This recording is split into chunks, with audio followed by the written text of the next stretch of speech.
torture chambers, secret passageways, vats of acid, and deadly vaults.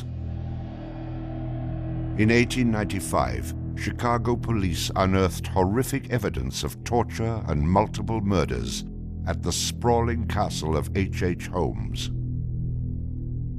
Masquerading under the guise of caring doctor, kind husband, and prominent businessman, H. Holmes was a contemporary monster, designing his buildings solely for the disposal of human bodies.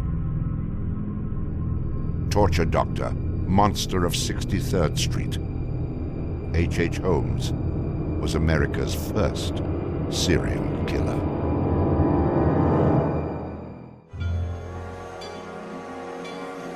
Just south of Chicago, the suburb of Elykhull was thriving with commerce.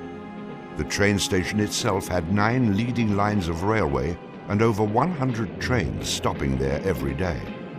No other suburb of Chicago had this luxury.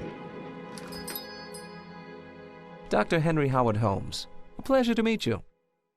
Arriving in Chicago, Holmes finds work immediately at the E.S. Holton drugstore, located at the southeast corner of 63rd and Wallace in Englewood. Several months later, Everett Holton dies of supposed natural causes. Then Claire Holton, his wife, disappears after selling the drugstore to Holmes. Owning the drugstore, Holmes had a steady flow of cash. He would often purchase and resell goods and properties under his numerous aliases. In addition to scamming creditors, Holmes obtained his funds from other phony inventions, such as a mineral water elixir, which in reality was obtained from the city's water supply. 1888, Holmes secures a lease on the vacant property across the street from the drugstore, the southwest corner of 63rd and Wallace. It is here that Holmes will make his horrific dreams come true. He will construct a building for which the entire world will remember him. Fantasies start very young, and so what he did then was he took a step furtherance of his fantasies to make it reality. And probably, if we had done a little bit of an investigation back then, we would have seen things like his plans, but not just plans for a building, because we'd expect to see architectural plans, but plans for his torture rooms. For the suburb of Englewood, the building Holmes is erecting at 63rd and Wallace is a massive construction project. Day after day, passers-by stop to gaze at the spectacle of the many laborers working together to create a magnificent new edifice in their neighborhood. Englewood residents were so impressed with the massive building that they named it the Castle. From its outward appearance, it seemed rather normal. But like the duality of Holmes, the exterior and interior of the building were extremely different. Holmes himself was the architect of the building. He was the only one who knew its design. There was this constant turnover of workers on the building. He would hire a mason to put in a wall and then fire the guy, or hire somebody to put in part of a staircase and then fire him. And there seemed to be several very sinister reasons behind that. One was he managed not to pay a lot of these people because he was always claiming that they were doing incompetent work. But the other, much more insidious reason was that no one except him really had a clear idea of what the structure of the interior of the house was. He had a huge bank vault installed in one of the rooms. And the way he did it was he put the vault in first while the building was under construction, and then built the room around it. And he bought this thing on credit and then refused to pay for it. The bank company said they were going to repossess the vault. Holmes said, well, come on in and do, but if you damage my building in any way, I'm going to sue you for everything you're worth. The bottom floor of the castle housed a pharmacy, jewelry store, barber shop, restaurant, and a blacksmith shop. Behind this innocent facade was a Gothic house of horrors designed by the mind of a monster.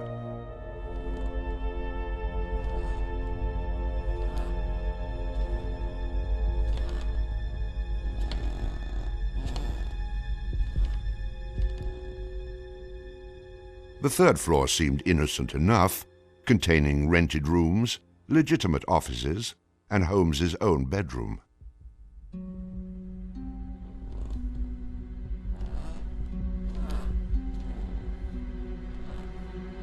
But it was the second floor that contained 35 rooms, many specifically designed as killing chambers.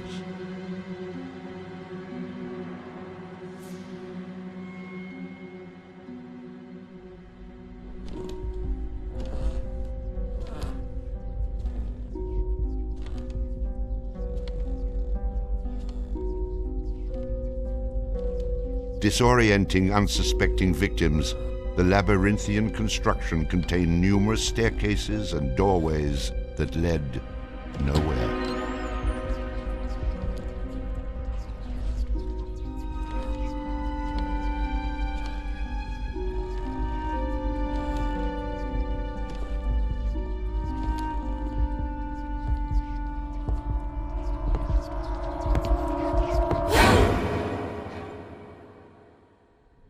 For a quick method of hiding a victim's body, a concealed greased chute and trapdoor led directly into the basement of the castle.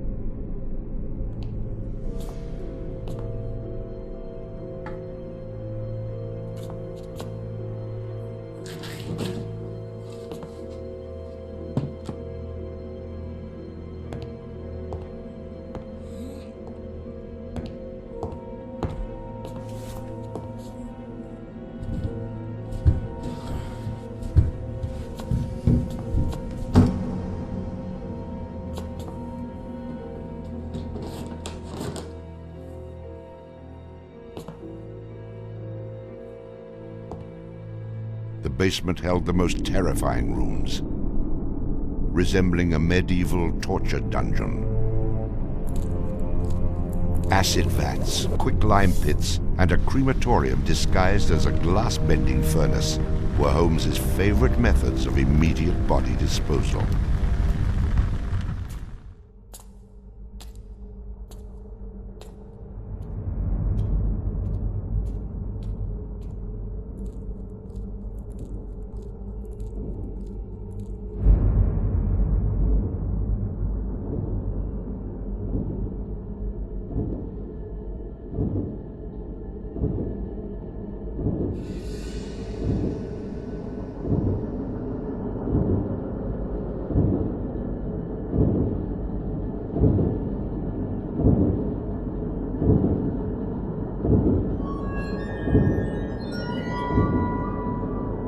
After cleaning and mounting their bones, Holmes would profit from his victims by selling their skeletons to local medical schools and universities. Holmes would make a killing in Chicago, financially and literally.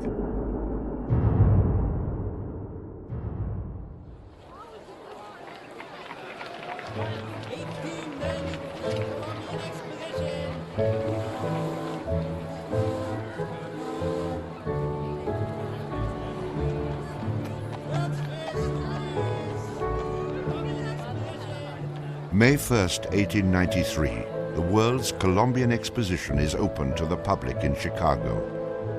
Spanning 600 acres, sprawled out along beautiful Lake Michigan, the magnificent fair is a monumental sight to behold.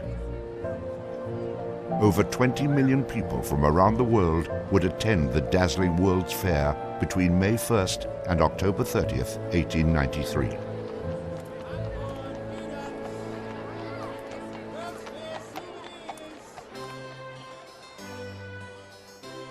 Holmes utilizes the World's Fair as the perfect opportunity to capitalize on his demented design of the castle. Located only a few miles from the World's Fair, Holmes's castle was perfect lodging for tourists. Holmes decides to rent rooms to visitors of the fair. He entirely renovates the upper floors of the castle, bringing in the most modern furnishings and luxuries, all purchased on credit, which Holmes had no intention of repaying. In addition to placing newspaper ads for rooms to rent, Holmes visited the fair with several of Benjamin Peitzel's children, preying on elderly women who flaunted their wealth, making sure he invited them back to the castle for a warm night's stay in a soft bed. They're not calling their relatives, telling them where they're at. They just know that they're going to Chicago to see the Columbian Exposition. Perfect victims, because they're unknown in the city. Their relatives, wherever they came from, know that they were coming to Chicago, and they never came back. Now, how do you start to find them? They don't even know where they stayed. Perfect, easy victims. I'm sure some of them got in and out of his place with no problem. And others, they walked in and they never checked out. Some of the rooms had been completely lined with asbestos to make them soundproof. Hidden in Holmes's office was a master control panel which connected to gas lines leading into airtight sleeping chambers. Holmes would lead his victims into the rooms, lock them in, and turn on the gas,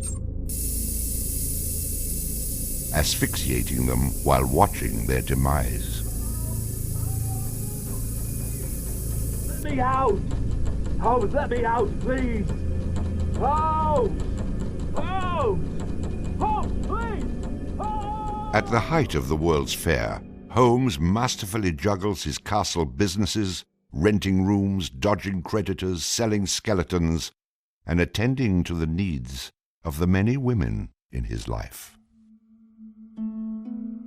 I have had many young ladies in my employ, most of whom are still living in and about Chicago, whose parents and friends know only too well that far from being their seducer, I have done much to materially help them in their narrow lives. Being a personable, attractive young doctor and businessman, Holmes won the hearts of many women throughout his life. At one point, Holmes managed to secretly have 3 wives, each never knowing of the others. In 1890, Julia Connor became Holmes's employee and mistress, living at the castle with her daughter Pearl. When she became pregnant and demanded marriage, Holmes agreed on the condition that she allowed him to perform an abortion on her. She agreed. Neither Julia nor her daughter Pearl were ever seen again. Just a week later, Holmes sold a clean, articulated skeleton to the Hahnemann Medical College for nearly $200. In 1892, Holmes acquired another mistress, Emmeline Sigrand, and employed her as private secretary. Holmes sent Emmeline into the vault to retrieve some papers and sealed it, suffocating her to death. Several weeks later, the University of Chicago acquired a female skeleton from Dr. Holmes. In 1893, Minnie Williams became Holmes's new private secretary and eventually his mistress. Minnie was the beneficiary of a property in Fort Worth, Texas, valued at over $40,000.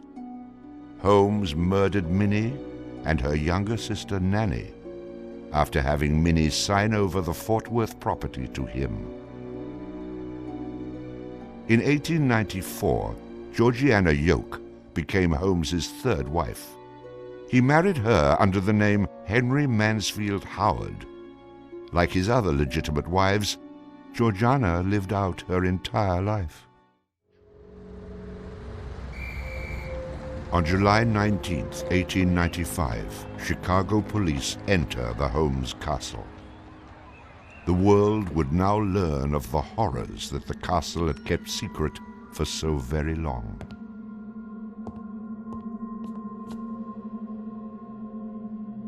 As disoriented detectives and police searched the upper floors of the castle, the true depths of Holmes's evil were waiting in the basement.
Among the death devices in the basement of the castle, investigators find piles of mixed human and animal bones, bloody women's undergarments, and a wooden dissection table saturated with dried blood.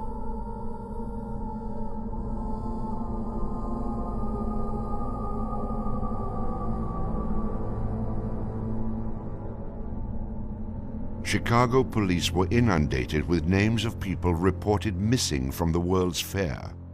50 missing people were eventually traced to the Castle of Horrors. The evidence, blood and bones found in the basement posed a problem for 19th century criminal investigative techniques. It was very difficult to go and identify even the bones as being human in origin, because with the very small fragments you didn't have enough of the identifying characteristics to be able to make that ID.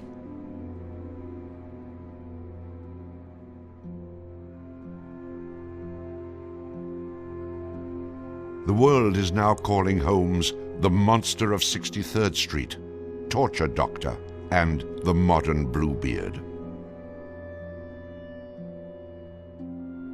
Overnight, Holmes transforms from arch-swindler to arch-fiend. A Chicago journalist calls Holmes a multi-murderer. The Holmes case generated this incredible amount of national attention and really international attention. Really in his own time and in America, Holmes was much more notorious and more widely known than Jack the Ripper, who was a contemporary of his. Then as now, people were very, very fascinated to sort of visit the sites of these terrible crimes. And his castle became a kind of tourist site. And there were various people who were wanted to take it over and turn it into a kind of murder museum.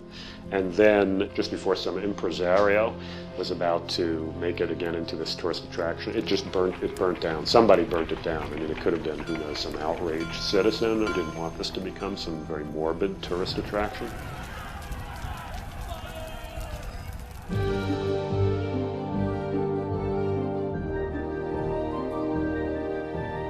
Holmes's trial was kind of the O.J. Simpson trial of the day. It just generated this huge amount of publicity. The case had become a kind of national obsession. Of course, there wasn't CNN or Court TV back then, so it couldn't be covered quite as relentlessly, but it was covered very, very extensively. There were true crime books and pamphlets and all kinds of stuff. And Holmes himself had become a sort of folk figure almost, you know, this sort of national boogeyman.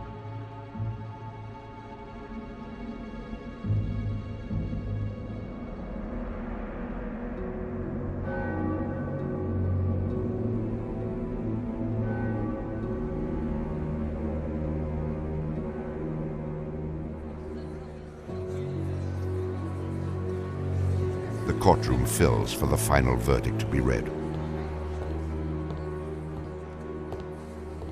Holmes becomes extremely nervous when not one of the jury members looks at him. In his entire criminal career, this is the moment Holmes never believed would occur. He is found guilty of murder in the first degree. Herman Webster Mudgett, alias H.H. Holmes, would be hanged on May 7th, 1896.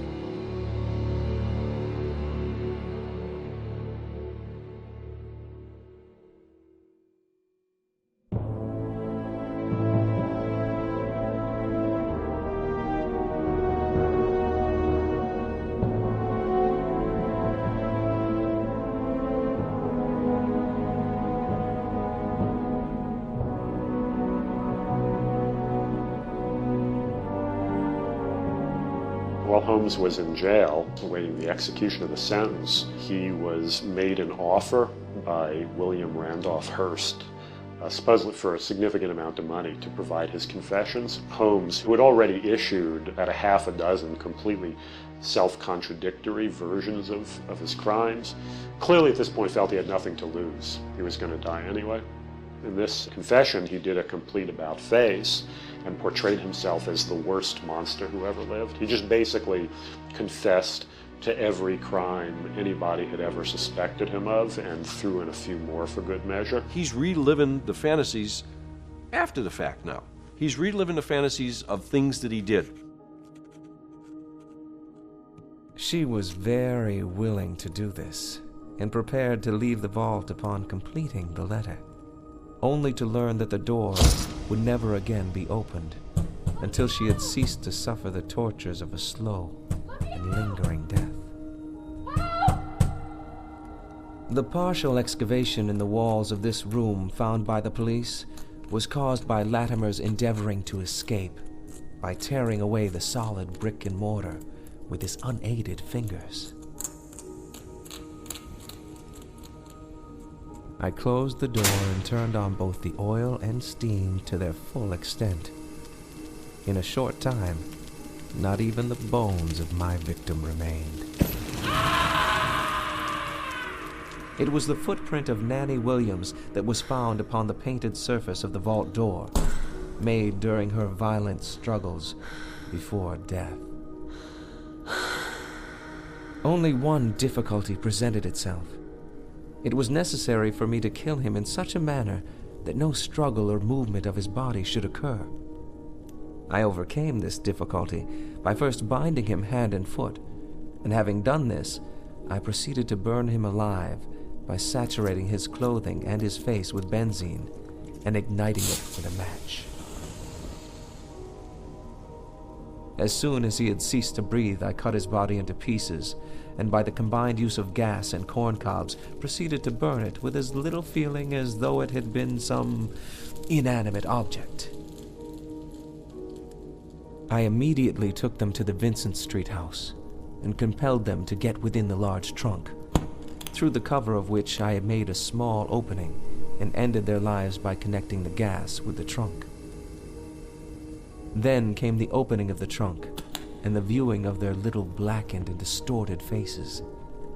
Then the digging of their shallow graves in the basement of the house. The ruthless stripping off of their clothing and the burial without a particle of covering save the cold earth.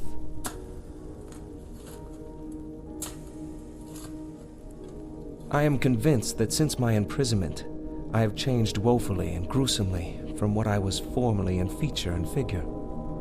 My features are assuming a pronounced satanical cast. My head and face are gradually assuming an elongated shape. I believe fully that I am growing to resemble the devil.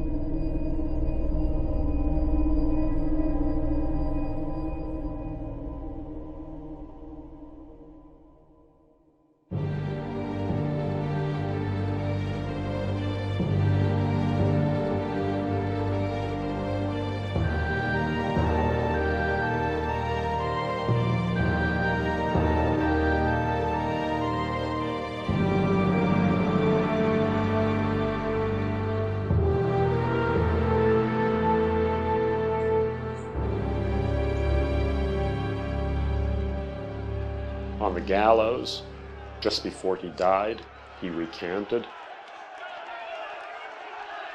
He claimed that the confession that he had published was a complete fabrication. The extent of my wrongdoing in the taking of human life consists in contriving the killing of 2 women that have died at my hands as a result of criminal operations. That is all I have to say.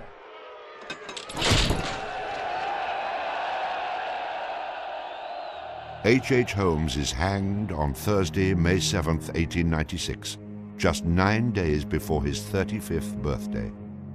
At 10:25 a.m., he is pronounced dead. He was very concerned that after his execution, his body would be dug up either by medical men seeking to dissect his brain and find out what made him tick, or just ghoulish sort of, souvenir hunters. And he requested that he be buried within a big slab of concrete, which he actually was. One of the things about Holmes is that nobody knows for sure how many people he actually killed. Although in my researches, which were pretty, I feel, thorough and extensive, it seemed very clear to me that he murdered at least 9 people. There have been stories that he killed 50, 100, countless people, particularly in Chicago at the height of the World's Fair.